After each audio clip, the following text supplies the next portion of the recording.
Sandy, let's just bring you back because very quickly you had a little bit of an update on digitalisation in the NHS.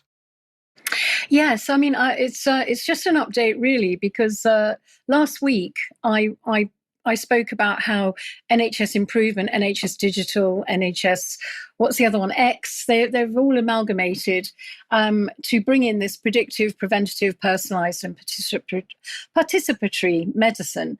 At its core, it's all working around genetics and disease and reaching into the DNA of every person, but also gathering the data of your fitness and everything else that goes with it.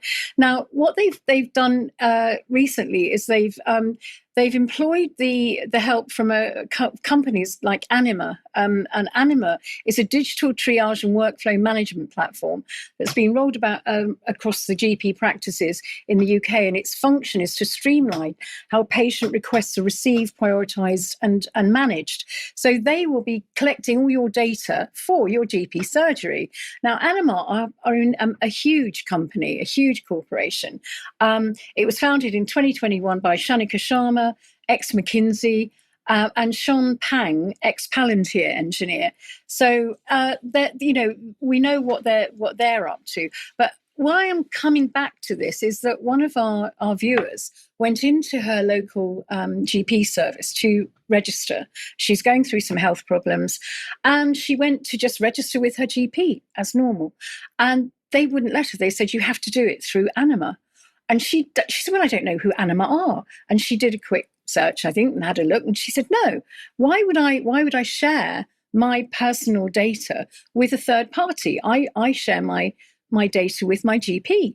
And she refused. And it caused a big stir in the surgery. And they eventually, they were arguing with her for quite a long time. And eventually they gave up and they allowed her to do her own registration through the GP surgery. So this is a lesson to all of us if we don't want to go along with all this nonsense, we can refuse. Just say no. Sandy, brilliant. That's absolutely right. And if more people did that, that would be excellent. People can also make a difference by supporting people who are doing the right thing.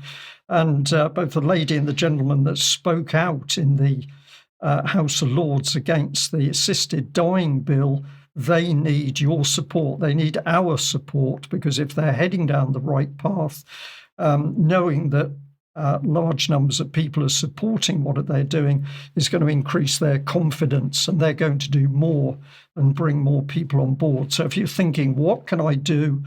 Two options there. One is say no when you get the opportunity, and the other one is to support people who are doing the right thing.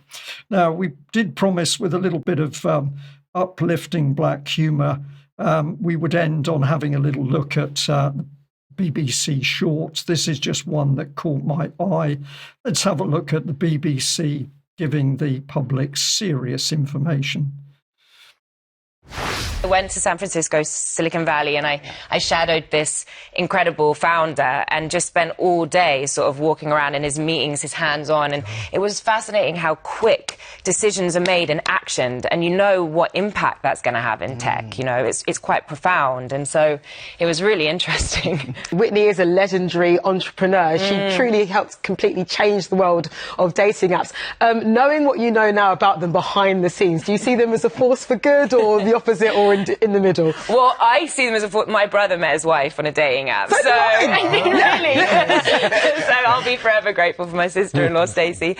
And also what Whitney did was so key, because she re-engineered these dating apps to put women in the driver's seat, empower and protect women. So, that is definitely a force for good. Well, there we are. I don't know what our audience thinks of this, but of course this is dross to be pumped into the heads of youngsters, young teenagers. I think it relates to an article which the BBC posted back in 2023. Whitney Wolfe heard how the Bumble boss changed the dating scene, and apparently this has changed the dating scene to make it much better for women.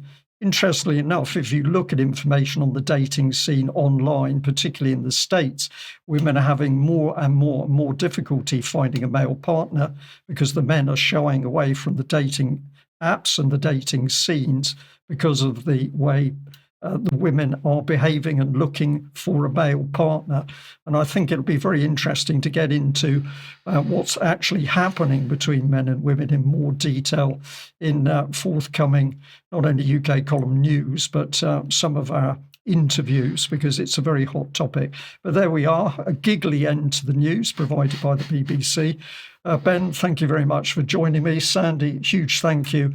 And thank you for that very concise update on the dangers of the assisted dying bill.